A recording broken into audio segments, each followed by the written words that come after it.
Cool. So we are streaming now from our Discord. We don't know here the Discord members, but maybe some members will hop on stream to talk. For those who watch these streams know that we've been talking about the Discord every stream now for months. So if you want to join, get the inside scoop on everything we're doing, be part of our daily conversations, you can find a link to do that in the description. And yeah, for the rest of the stream, we're going to do a little update about the past 2 days of us touring. We're doing an Israel Palestine tour, going to see all different communities, meet the people, get to see the land through the eyes of its inhabitants. That's what we're doing. Thank you all for joining. So maybe we'll start from yesterday.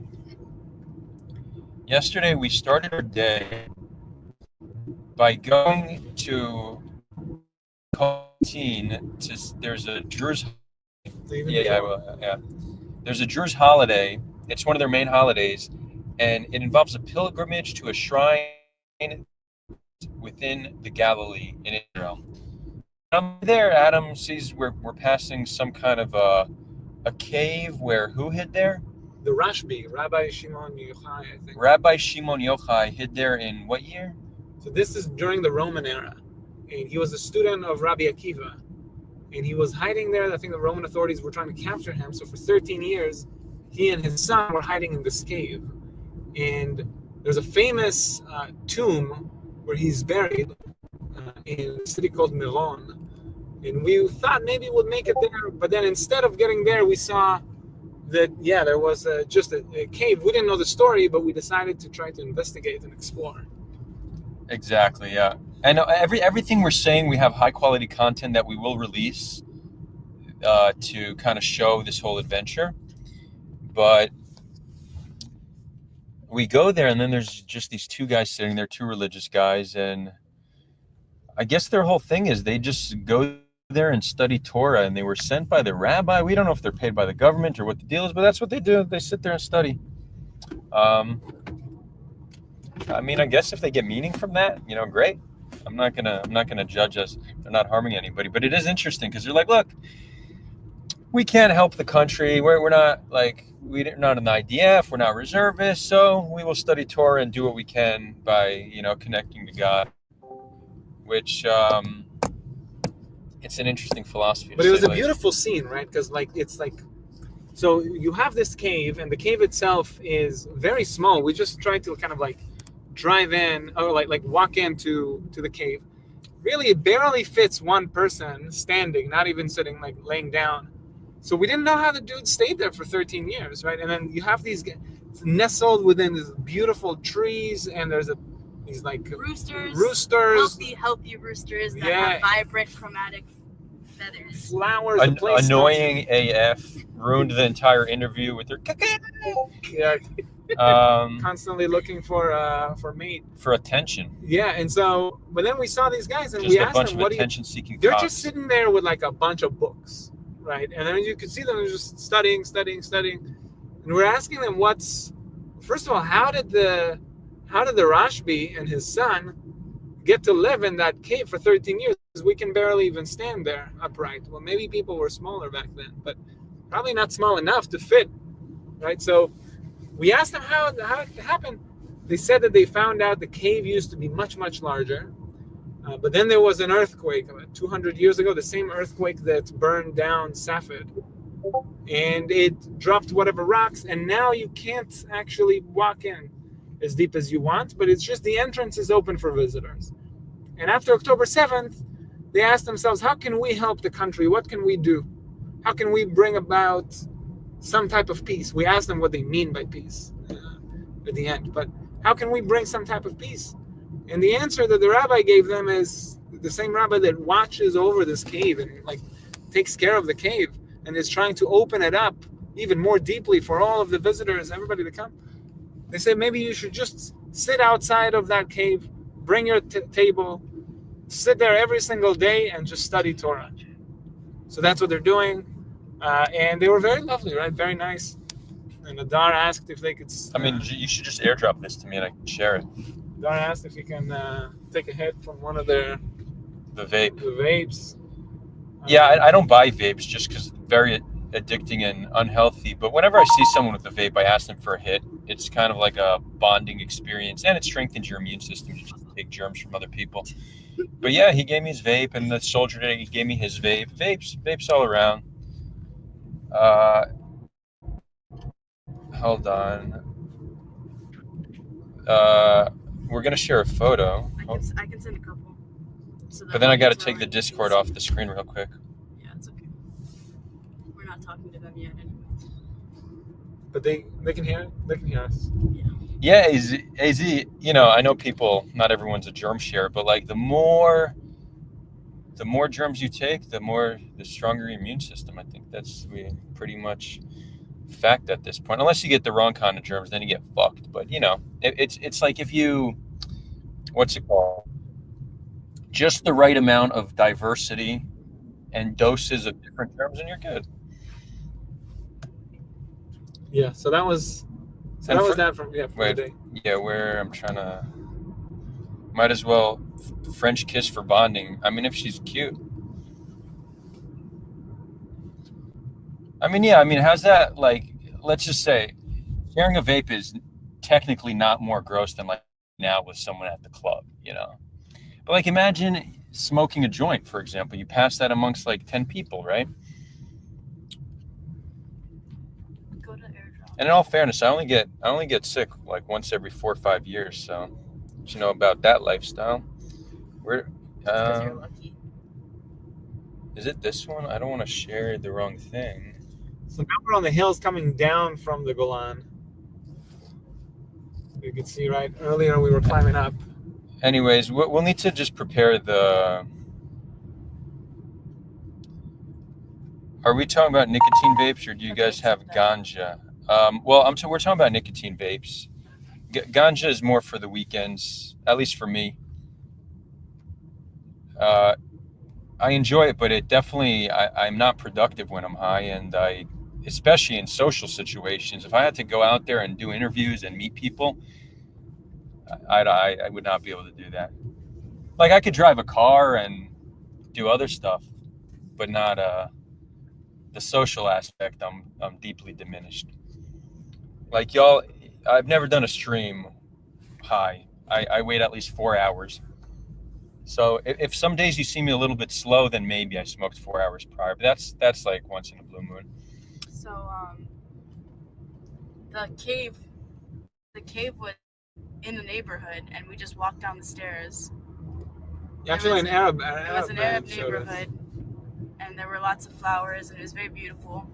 Just in the middle, just along the road to where we were going, to the shrine. And then you will go down these stairs. It looks like you're descending into a private property, but you're actually walking into a cave. And well, to like some rocky streets, or some rocks that are embedded in the wall that you go down the stairs. And there's lots of flowers, and it's just so peaceful and smells so fresh. So Yeah, it was very beautiful. interesting. No, So you wouldn't really expect such a historic cave to be embedded in a neighborhood. Is this the cave of Shimon Bar Yochai? Yep. yeah, that's the cave of Shimon Bar Yochai. Yeah. Yeah, I know that story. It's a kind of a crazy story, if I remember correctly. Yeah, they say that God sort of made a miracle and created these trees, the cherub trees, and like open a river right next to him, so he'll be able to be sustained for those 13 years. It's funny. No. Yeah, they just studied the Torah for like 10 years or something inside the cave. Yeah. And they had to cover themselves with dirt because they can't study it naked, because as they kept studying, their clothes began to decay. And then like when they left the cave, anyone that they talked to or interacted with would like burn into fire or something, if I remember correctly. Oh, that's Interesting. That's sweet. So, Noam Sane, good to see you in chat. Goes, No, I'm saying I missed this. right? He goes, okay, changed my mind. Maybe Adar and I would get along. Okay, cool. I'm glad you changed your mind. I don't know why your mind It was had. the ganja. Yeah, I know. I don't know why your mind had to be changed in the first place, but I won't take it personally. And then he asks, where are you guys going now on the Golan? Yeah, so we're heading back from the Golan. So we're just recapping our trip, but we're currently talking about yesterday. So we started in the cave, and then finally we made it to, what's the shrine called?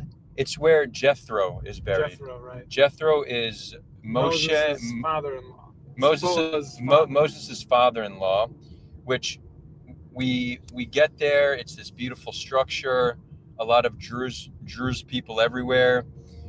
They almost didn't want to let us in because we weren't dressed properly. Like, we were all modest enough, but I guess like a t-shirt doesn't cut it. But the guy, I think it's because Beata was here from America that he wanted he was feeling a little more sympathetic. So shout out to Beata. But he gave us these long like robes, kind of looked like a rain jacket to wear, and then he gave us like an expedited tour around, so we didn't even need to wait in line. So because he didn't want us there, technically, we got like A free tour. a little VIP tour around, and it was cool. And then we saw some Hasidic Jews walking out, and we discovered from them that they consider Jethro to be a tzaddik, which is a righteous man. But more than that, like, because he was technically like a Gentile before, so they called him like a different word for tzaddik. It was like tzaddik olam or something like that. Oh, is that what they said? Yeah, Okay. yeah.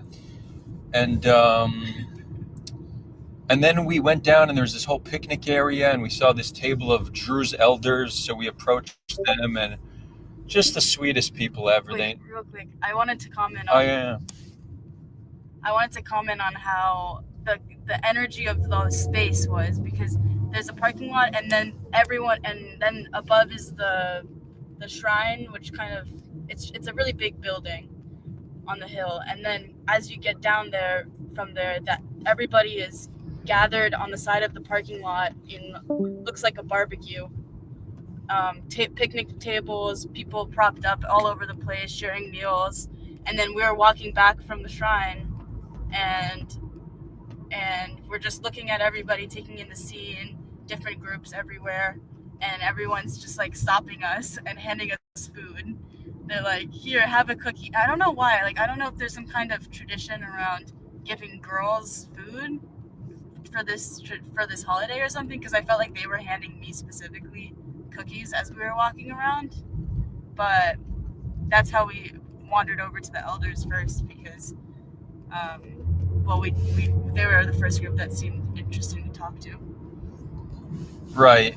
Definitely like super hospitable. They invited us to sit with them. We were eating with them, and we got to talk to them. They were there with one of the sheikhs, which is like their priest. One of 50. Only 50. I'll share photos of them. Yeah, I think said one of 50. Okay, so yeah, photos of all this will be. I'll send them right now in the Discord. They'll be in the Discord. Cool. We're gonna do a photo drop in the Discord. Cool, Noam. Good to see you. Thanks for tuning in. And Noam, join the Discord. We'd love to see you there. Anyways, we asked them about Jethro, and sort of like the role of him, like his role in the Druze religion. And what is the Druze religion? They kept a lot of it. They shared a lot, but they also kept a lot hidden, almost deliberately. You know, I asked, so what's the book called? And they're like, yeah, we have it at home. Like, do you have it here? And they're like, sure, we keep it with us. And I'm like, what's it called? What do you read? And they, I think, pretty like shifty. Like they tried hard not to say too much about their religion, which was very interesting. They did share some perspectives on the importance of Jethro, which was very, very interesting. What they say? So one of the things that they said is, so, you know, I think Moses, he started out, he killed the Egyptian that was trying to find the Hebrew, and then he ran to Midian, and he stayed in Midian working for Jethro. And I think he stayed in Midian for 10 years, and Jethro had him marry his daughter. According to them, it was Jethro himself who engineered the exodus from Egypt of the Israelites in the first place. He was the one that kind of that urged him and encouraged him and taught him so much of what he knows. And then at the end of the day, like the story of when Moses had the coal in his mouth that ended up making him stutter. You know how Moses stuttered? Yeah. He said because he wasn't listening to Jethro, and Jethro gave him these. There's like two buckets, and one was like like the milk, and the other was like with the hot water with the coal, and he ended up taking the hot water with the coal, and the other was upset. They somehow plugged in the entire history of Moses and of the Exodus through their lens, and which was very interesting. They said that they have a. I asked them if they have like a synagogue or a mosque or a church, and what it's called. They didn't say what it was called. And I said, do you go there for holidays? Is it like a communal thing? It's like, yeah, we have a strong community, but you're supposed to do a lot of these things in solitude. A lot of like the rites and the rituals in solitude. Very interesting. And then we asked them about what happened in Syria. So do you want to fill them in on Yeah, so this was awesome. One of the most beautiful parts of that experience was the day before we were there, right? We went on yesterday on Sunday, which is a day was open to visitors, but the day before that it was only for Druze. And for the first time in decades, they allowed Syrian Druze in to the shrine. So from what we understood, 7,000 Druze asked for permits and 10% received them. So 700 Druze got to come to the shrine, and they were just explaining how it was just such a celebration. Families reunited, the place was packed, and it was just so joyful. So that was beautiful to hear.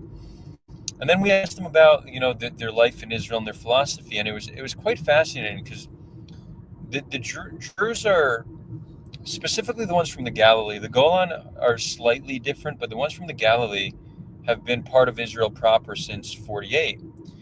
And they're very loyal to the state. They have a very high enlistment rate into the IDF. And their worldview, at least as it was described by the sheikh, that their religion tells them to be loyal first and foremost to God and then to the king. So today the king, that would be the state. So I think this has kind of helped them survive as a minority group in a region that traditionally, well, historically no place was great for minority rights. So I don't even want to pass judgment, but like most minorities are historically oppressed, and it seems like they've done relatively well, all things considered, and it's probably connected to the fact that they're staunchly loyal to whatever government they're living under. Now, they still, even with that, expressed that we asked them, what would you like to change?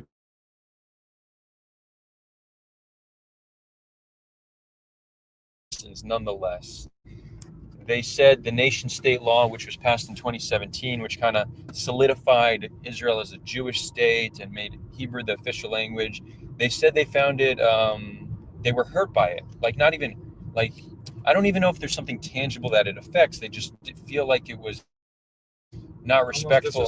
Disrespectful towards them. They give so much to the state. They don't ask for much. And they also expressed that they don't get the permits to build. That they're always trying to build and they're not getting permits, and that Jews get more permits. And this is something we've heard from Palestinian citizens of Israel, that it's much harder to get a permit. Jacob's Ladder, by the way. We're passing where it says Jacob's Ladder. Oh, cool. I don't know what that. Do you know Jacob's Ladder? I don't remember exactly what it is. Oh, okay. So somebody in the chat should write about it. Let us know what Jacob's Ladder is. Yeah, so it's interesting that they're fiercely loyal, but yet they're still not. They don't feel 100% equal. And they're just sweet people. Very sweet people. That being said, I think that we spoke to a Druze architect later the following day, so just earlier today, and we asked him to tell us a little bit more about the permit issue, and he gave a slightly different take. So perhaps we can, once we come back to reviewing today, we'll mention what he said. Sure. Okay. So I think that sums up the Druze. Does anybody want to add something? Did you ask them what they wish the world knew about the Druze?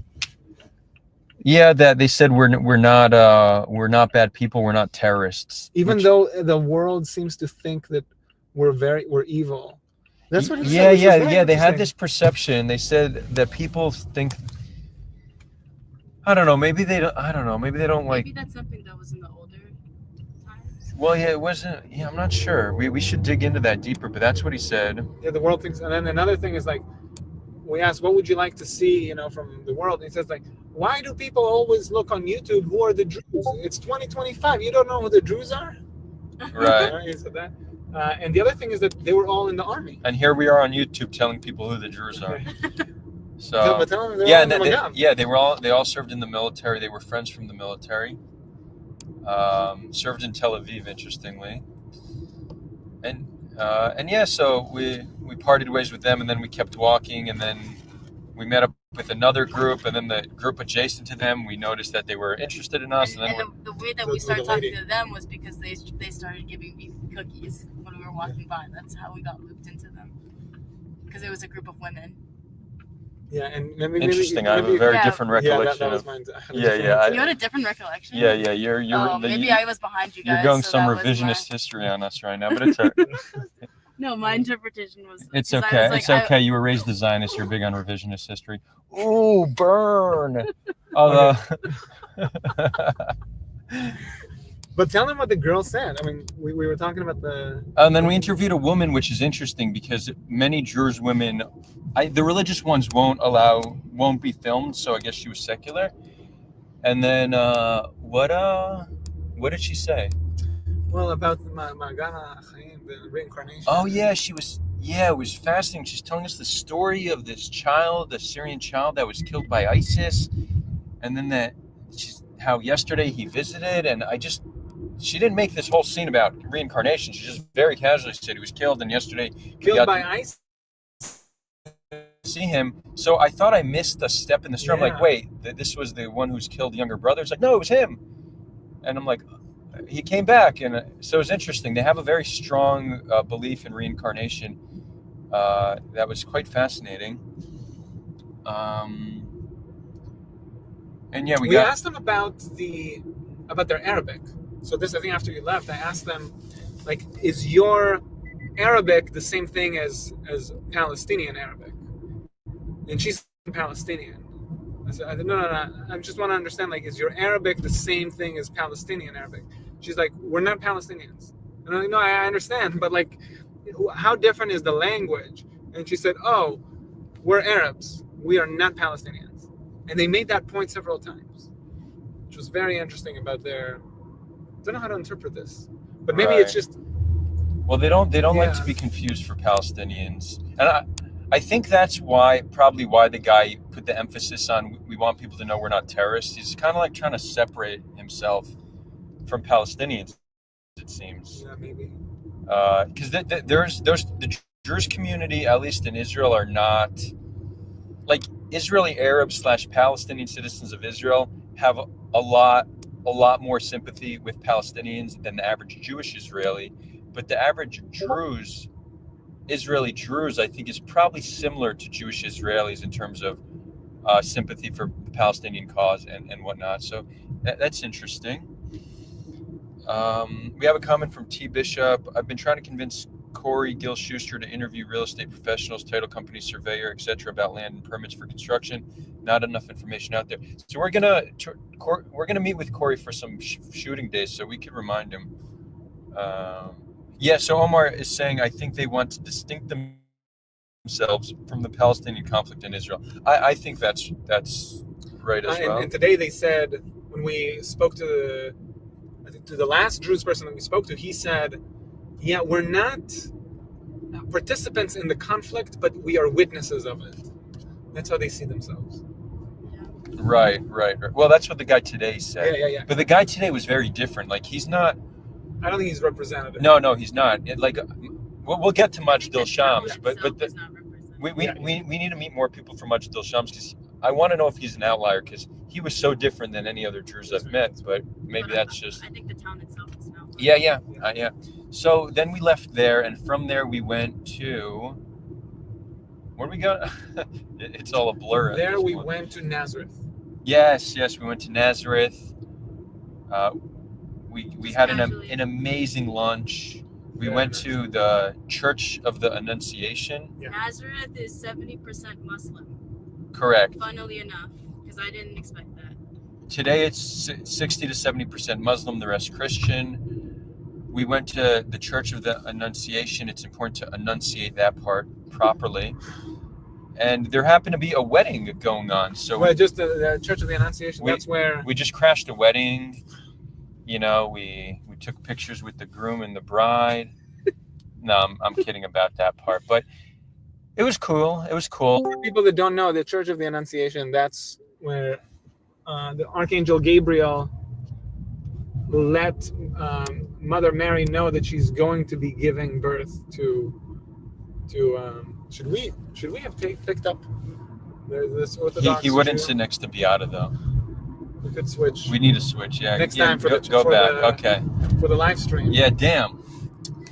Yeah, there's a big hitchhiking culture in Israel. There's a lot of hitchhikers, and they get picked up fairly quickly. If you're a soldier, it's illegal, but they still do it sometimes. That's for security purposes. So Nazareth was... So we came out of the wedding, and then we looked for this coffee shop. I guess the other challenge of going to Nazareth on Sunday is that most things are closed. The Right. church itself is open for services. But aside from that, many of the stores, the shops, the coffee places, they're all closed. So probably not Yeah. the best day to go there. No. And what I found interesting about Nazareth is we were trying to get some street interviews, and a lot of the people we spoke to did not speak Hebrew. And I did know that there's some Palestinian towns within Israel proper that didn't speak great Hebrew, but I was surprised. I for some reason, I just didn't think Nazareth had a pretty significant population that speak only Arabic. Eventually, we did find a guy who gave an interview. He did say his Hebrew's not great, but he did great in the interview nonetheless. And his view was, it was fascinating. The identity of Israeli Arabs. Now, in Israeli society, there's no such thing as a Palestinian citizen of Israel. They're Israeli Arabs. That's just how they're known. How they identify themselves is very diverse, depends on the community, depends on the individual. Some just say they're Israeli Arabs. They have no Palestinian identity. Others will say they're primarily Palestinian. Some will say they're Israeli Palestinians, Palestinian citizens of Israel. There's many different variations, and sometimes the identity changes depending on where you are. So it's much more comfortable for them to identify as Israeli Arab within Israeli society. But perhaps when they're traveling, they might, lean more into their Palestinian identity. So I'm fascinated by this identity and want to learn more about it. So this is some of the questions we're going to ask whenever we speak to Palestinian citizens of Israel. The one yesterday, I said, do you identify as Israeli or Palestinian? He's like, no, I'm Israeli Arab. That's, I'm Israeli. I'm like, so you're not Palestinian? He's like, no, of course I'm Palestinian. So it was interesting. Initially, when he said, no, I'm Israeli, he was talking about his nationality, right? He wanted us to know that he's a citizen and he's part of this society. But then when I said, so you're not Palestinian, he understood that I'm referring to like his ethnic group more so. And then he's like, no, of course I'm Palestinian. That's my lineage. That's my history. And then I said, okay, so that thanks for clarifying. That's very interesting. And I told him that some in Israel say that they don't have any Palestinian connection. And when he said, whoever says that is lying to themselves. If Arabs are telling you this, they are lying to themselves, and even Jews know that they're lying to themselves when they believe it. Which I don't agree. I don't fully agree. I don't think. I think they think there's a big difference. Yeah, exactly. Yeah, most Israeli Jews don't think that they're Palestinian. There's a clear distinction, and I do think there are a fair bit of Israeli Arabs that don't have any connection to the Palestinian identity, not the national identity or the ethnic identity. But I do. I think so. You think? I think there's a fair bit, yeah. But the majority, I imagine, do have some identity. Wait. Even if they don't identify like this, certainly sympathize. I don't know. You have some that are like the ones that serve in the army, for example. You have some towns that have a really high enlistment rate. You have, I think, the Christian Arabs are much less sympathetic with the Palestinian cause. I mean, we need to collect more data. That's part of what we want to do on this trip. But it certainly has been changing, right? So we know that there's been a trend, the trend of the Palestinianization of Israeli Arabs, where they increasingly identify as Palestinian in polls and surveys, right? Right. I think it changes from like after October 7th. I think it decreased. Yeah, that's right. No, Right. but I think over the last like It's growing. Yeah, it's Yeah. In the big picture, it is growing over time. So that was cool. And then from there we Then went. we went to Adama. It was actually also interesting that they didn't speak as much Hebrew as we expected, but a lot of them spoke decent English. So they would speak, like, of the people that we tried to speak to, they said they didn't speak good Hebrew, but then we could speak to them in English. Yeah, that was interesting. Probably because of all the pilgrims that come to Yeah, almost like right. a tourist. Right. Oh, and another thing, the guy we spoke to, like he was very much, no, I'm Israeli. I have Israeli friends. There's no problems. Like he didn't even say he deals with racism and stuff. Oh like, yeah, you asked him explicitly, have you ever experienced racism? Right. And overwhelmingly when I asked that question, it's yeah, of course. And he said no. He said no. He said no. He said he works with. Again, I imagine he has a group of Jewish friends who he works with, and that's the. No, he did say that things became a bit more tense after October 7th. okay, yeah, there was a little bit more suspicion. Right. But he says, but if you know people, you go to their house, they come to your house, it's fine. Right. And then from there, we drove to an eco-village called Adama, which just means earth. But Adam, there's some interesting etymology. Adam, you want to get into it again? Yeah, sure. So Adama. Adama comes from, they say from dam. Dam is red, right? So it's That like means blood. Dam means blood. Adom means red, and so Adama is like the red soil. Adam, the name Adam, just means like coming from clay, right? Coming from like the red soil. They say that this soil was like high in rich in iron. Certainly back in the day, it was intended to be redder. Also, the Edomites come from the same root, Adom, because I think they were the descendants of Esau, who was a redhead.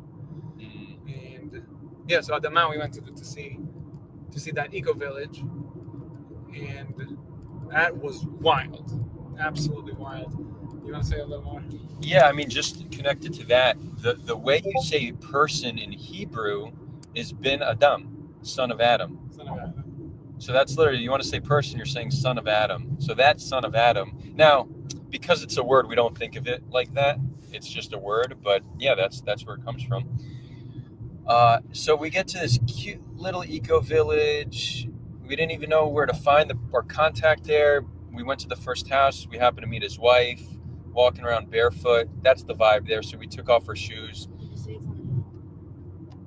Beata is reminding that it was on a hill in the middle of nowhere. You need to drive down a dirt road to get there. There's a beautiful sunset when we got there. And then as you walk around the property after sunset, you can see some kind of city from the top of the hill. And all of the buildings are lodged into this hill, so they're kind of layered, one on top of the other, and also side by side. And you can very easily walk from one home to the other home on paths and stairs and stuff. It just looked like a little Hobbit. Yeah. Right. And then you walk up a random flight of stairs, and all of a sudden you're just in a barren, empty underbrush field. Yeah. Now, guys, my computer has 10% battery left, so and I got a call in 5 minutes. right. So plug in. Where? I thought you said you could charge. I have a portable that you can plug in. No, you can't plug a computer into a portable. Yeah, you can. No. Yeah, you can. I have it. No, I'm pretty sure that fucks up the battery. What? It's electricity. And you could actually stick a thing in it? Yeah, No. No, That's you I'm plug not. your charger for it. Yeah, I'm not doing that. Maybe chat, let me know. Beata thinks I could plug my computer into a charging port, but I'm pretty sure that affects the battery. Anyways, yeah, and Adam only has 3 minutes.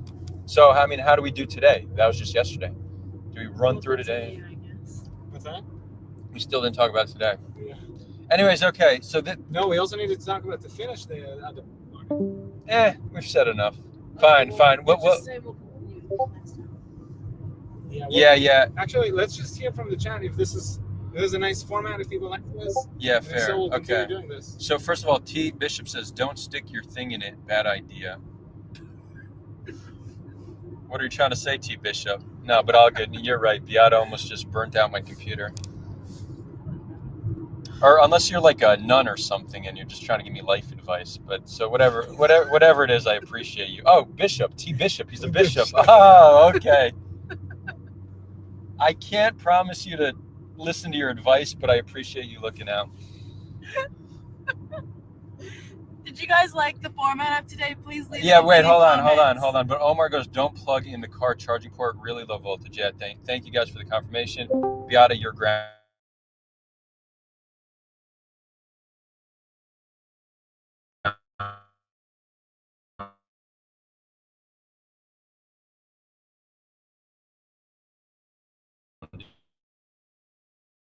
Should we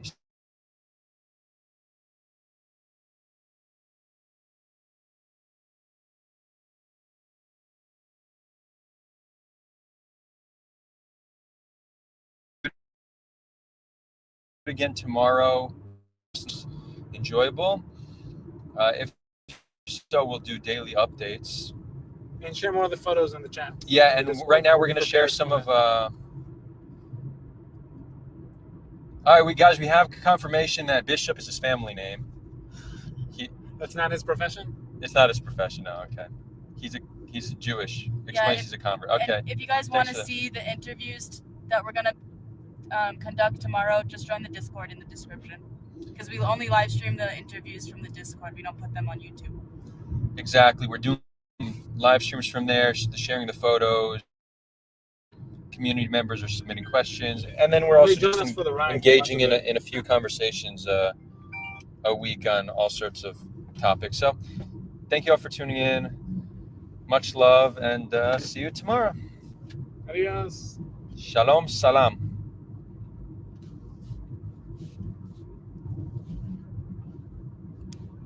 It's not ending because there's the connect. It's like, when you say bye to somebody and then you both walk the same way